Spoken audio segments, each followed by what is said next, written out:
Mọi người đều đeo máy đo phóng xạ. Và trên đường lúc này, một người đàn ông vấp ngã và ngã, nôn ra một lượng lớn chất lỏng màu vàng xanh từ miệng. Một người chủ theo bản năng bước tới giúp đỡ. Nhưng khi tôi thấy giá trị của máy đo bức xạ trên mặt đất tăng vọt, anh ta sợ hãi đến mức lùi lại vài bước. Chạm vào gương chiếu hậu của ông Tô, tôi thấy tay mình dính đầy bụi phóng xạ. Anh nhìn lại, những đám mây bức xạ đang dần đến gần. Mọi người bây giờ đang hoảng loạn. Sự hỗn loạn, rải rác suốt đời. Ô nhiễm hạt nhân này là do một trận động đất không rõ ràng và sự sơ suất của công nhân nhà máy điện hạt nhân. Đây là nhà máy điện hạt nhân được xây dựng 40 năm, được tuyên bố có thể chịu được trận động đất mạnh 7 độ Richter. Làm theo quy trình. 2 năm bảo trì. Tuy nhiên, để giải quyết rắc rối, các nhà lãnh đạo cấp trên chỉ mất 2 tháng. Các quản trị viên web có kinh nghiệm rất lo lắng về điều này. Ông đã nhiều lần gửi báo cáo lên lãnh đạo cấp trên, nhưng nó đã không được thực hiện một cách nghiêm túc. Thay vào đó, ông đã bị sa thải bởi một người thiếu kinh nghiệm và được thay thế bởi quan hệ hộ gia đình giáo dân. Điều này chắc chắn đã đặt một quả bom cho toàn bộ thị trấn.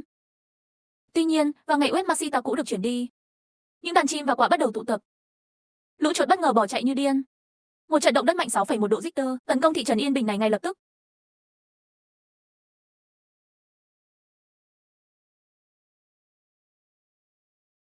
Ông quản trị trang web cũng ngay lập tức nhận ra tính nghiêm trọng của vấn đề, theo bản năng hướng tới nhà máy điện hạt nhân.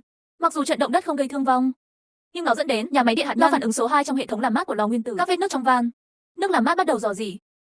Người quản trị trang web mới tin chắc rằng đó chỉ là một tai nạn nhỏ bình thường, chỉ cần tìm ra vết nứt, giải quyết bằng cách hàn và thay thế linh kiện. Tuy nhiên, ông quản trị trang web cũng cảm thấy bất an mơ hồ, có hàng chục nghìn van và bộ phận trong nhà máy điện hạt nhân cần được bảo trì. Công việc lại kết thúc vội vã. Ông tin rằng phải có những mối nguy hiểm an toàn khác. Vì vậy nên đưa ra cảnh báo trắng, sơ tán cư dân thị trấn cùng một lúc và cử người đi thực hiện công việc sửa chữa.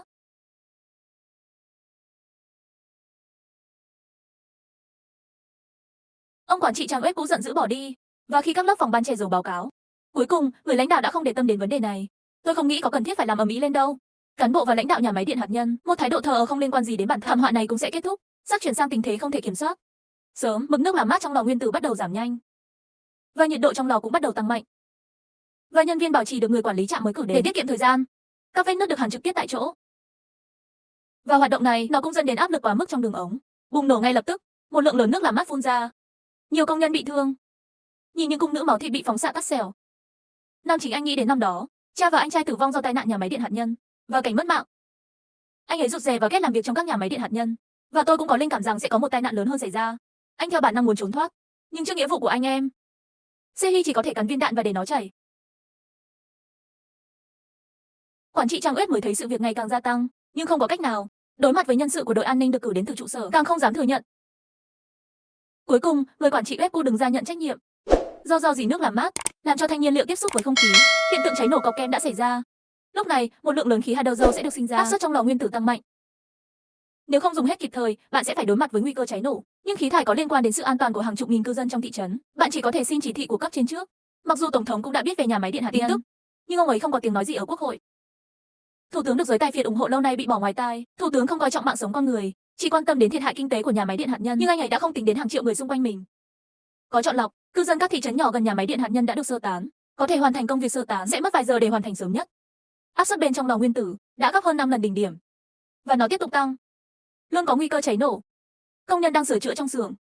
Sau khi biết tin nhà máy điện hạt nhân sắp nổ, tất cả họ đều bỏ việc và bắt đầu chạy trốn để kiếm sống. Nhưng làm thế nào các công nhân có thể lắng nghe anh ta? Bắt đầu bạo lực tập thể để phá cửa, và phòng điều khiển nóng lòng chờ lệnh xả thải từ cấp trên. Nhưng áp suất đã vượt quá đỉnh điểm của vụ nổ. Vào thời điểm quan trọng này, ông trưởng Gaza dứt khoát ra lệnh trừng phạt khí thải. Nhưng bộ điều khiển bị lỗi và không thể bật lên được. Lựa chọn duy nhất của họ là mở van bằng tay. Nhưng quá trễ rồi. Phản ứng như một vụ nổ hoàn toàn. Vô số mảnh vỡ trộn lẫn với bức xạ lan ra mọi hướng.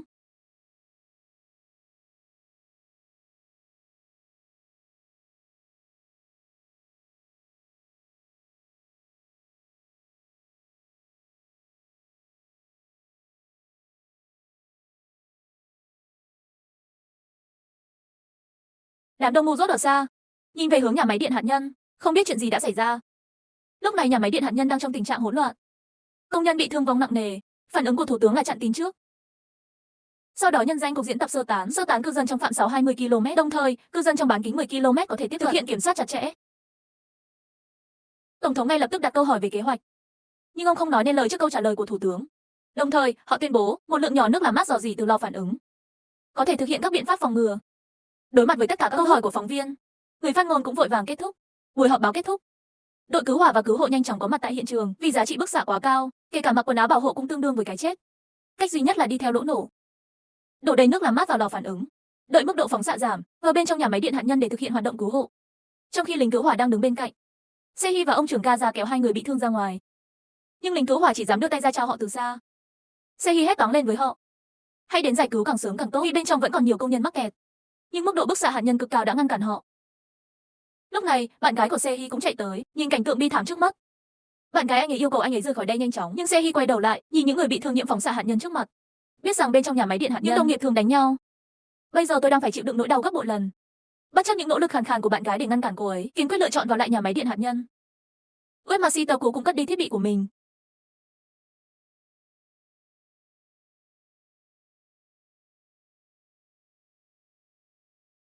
Dưới sự ảnh hưởng của Sehi và quản trị trang web cũ, trưởng phòng cứu hỏa cuối cùng đã tìm ra nó, thay vì chờ chết vì nhiễm phóng xạ hạt nhân. Tốt hơn là nên thử ngay bây giờ. Khi Sehi giải cứu đồng nghiệp bị mắc kẹt dưới đống đổ nát, phía trên đường ống bị hỏng, một lượng lớn nước và nước thải đổ ra.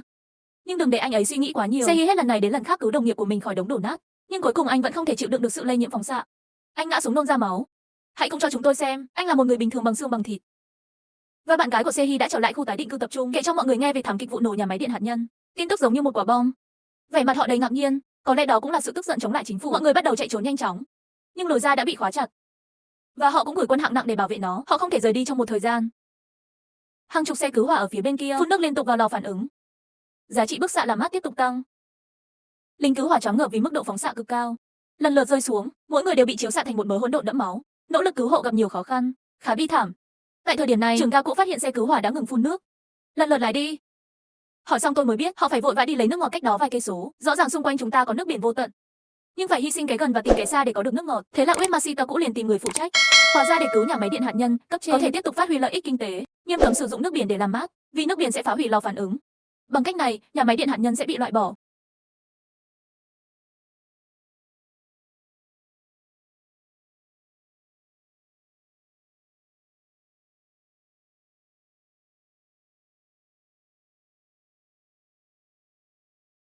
Những nhân viên cứu hộ và công nhân đã bị nhiễm phóng xạ. Cuộc sống của mỗi người đều treo trên một sợi dây. Điều chúng ta quan tâm ở trên chính là giá trị còn lại.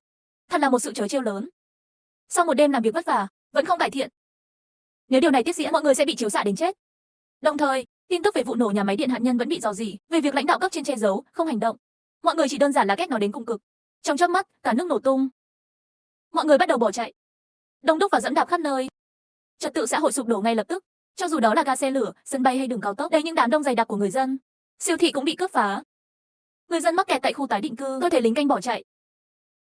Dự đoán một thảm họa khủng khiếp hơn. Thế là họ cùng nhau phá cửa và trốn thoát. Nhưng tất cả các phương tiện giao thông không còn có thể tiếp cận được nữa, đường trốn chạy cũng đông đúc hơn. Đất nước đang phải đối mặt với tình trạng kiểm soát, một tổng thống không có quyền lực thực sự thì không thể làm được gì. Anh đã mất niềm tin, tinh thần thấp. Thời điểm quan trọng, chính vợ anh đã đánh thức anh dậy. Khi biết đó là thư ký của mình và các quan chức cấp cao khác, che giấu việc giả mạo tài liệu được báo cáo. Tổng thống hoàn toàn tức giận, đứng vững trở lại, dẫn vài đoàn tùy tùng đến trung tâm chỉ huy, cưỡng bức nhận lệnh của thủ tướng. Anh liền liên lạc với quản trị viên Uyết cũ, ra lệnh cho trưởng ga cũ bơm nước biển gần đó để hạ nhiệt. Đội trưởng cứu hỏa cũng cảm thấy nhẹ nhõm, ra lệnh ngay lập tức, bắt đầu bơm nước biển. Lò phản ứng cuối cùng đã ổn định. Mức độ phóng xạ cũng đang giảm nhanh chóng, nhưng những khủng hoảng bất ngờ cũng đến một cách lặng lẽ. Trong quá trình bảo trì nội bộ, Webmaster cũng phát hiện tình trạng nghiêm trọng hơn. Chỉ có một bức tường ngăn cách với lò phản ứng, bể chứa nước làm mát. Có hiện tượng rò rỉ nước ở phía dưới. Bể chứa 400 tấn thanh nhiên liệu hạt nhân đã qua sử dụng được ngâm trong nước làm mát. Nếu mực nước làm mát tiếp tục giảm, khiến các thanh nhiên liệu hạt nhân đã qua sử dụng tiếp xúc với không khí, sẽ có một vụ nổ. Vụ nổ dữ dội, bức xạ hạt nhân đủ sức hủy diệt cả một quốc gia. Biện pháp khắc phục duy nhất hiện nay là bịt kín các vết nứt, thực hiện xử lý chống thấm. Nhưng vấn đề là dưới bức xạ năng lượng cao như vậy, cho dù được trang bị đầy đủ, mọi người không thể giữ được lâu hơn một vài phút. Ngoài ra, chúng tôi cần rất nhiều nhân lực. Đây là một nhiệm vụ tự sát. Ai sẽ sẵn sàng đấu tranh vì điều này? Trong giây phút sống chết này, người dân từ lâu đã bị phản bội bởi những quan chức ích kỷ và bất tài. Quân đội và đội cứu hộ không còn nghe lời chính phủ. Tổng thống chỉ có thể hy vọng có những chiến binh sẵn sàng chết vì tổ quốc để hoàn thành công việc sửa chữa. Khi Gác nhìn thấy bài phát biểu của chủ tịch, tức giận đập vỡ tivi. Vậy chính sự không hành động của họ đã gây ra nó. Cuối cùng, những người bình thường phải chịu trách nhiệm thanh toán hóa đơn. Nhưng giận dữ, tức giận. Suy nghĩ thứ hai, nếu không có ai ở đó để thực hiện công việc, những người nhà phía sau vẫn đang dùng mái chèo chạy thoát. Nếu bây giờ bạn không đứng lên, mua cho họ thêm thời gian, khi đó gia đình cũng sẽ phải đối mặt với nguy cơ tử vong. Ô, cái nào là cái nào? Đêm nay sau bao nhiêu năm? Vì bóng tối, bạn hiểu không?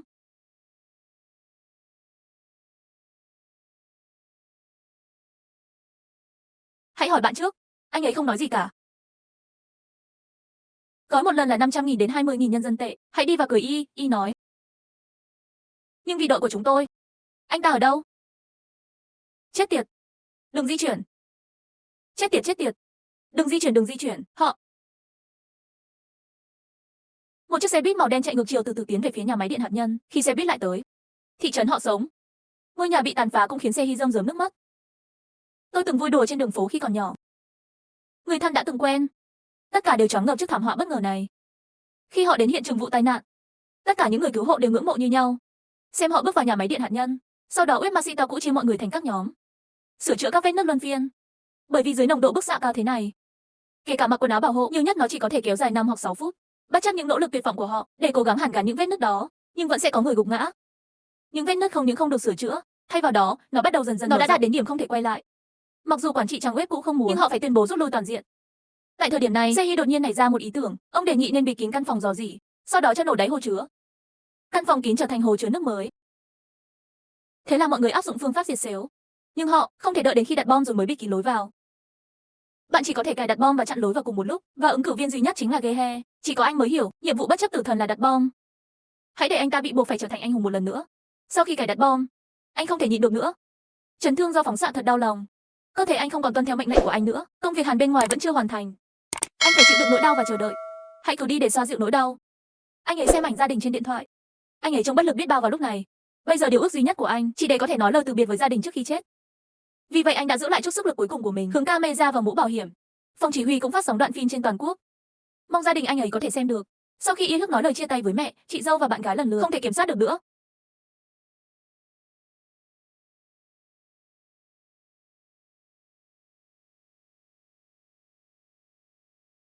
Rõ ràng là tôi đã uống quá nhiều. Vừa ăn tôi. Bạn xấu hổ quá không dám đi, tôi muốn đưa con tôi đi cùng. Đây không phải là việc bạn đánh tôi.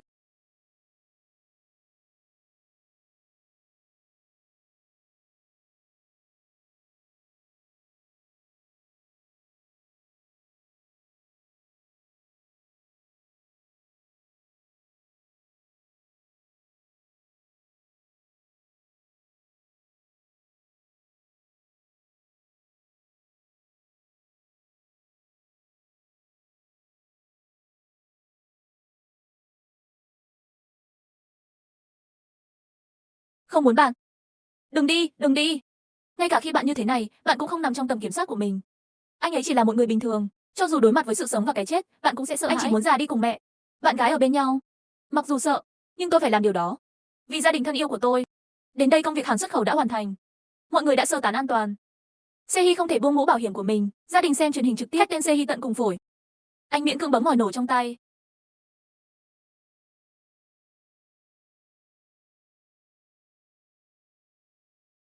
Tiếng nổ ầm ầm bao trùm mọi thứ. Sau thảm họa, cả nước tổ chức lễ tưởng niệm lớn. Đằng sau tổng thống là bộ sưu tập chân dung dày đặc. Đó cũng là một cuộc sống.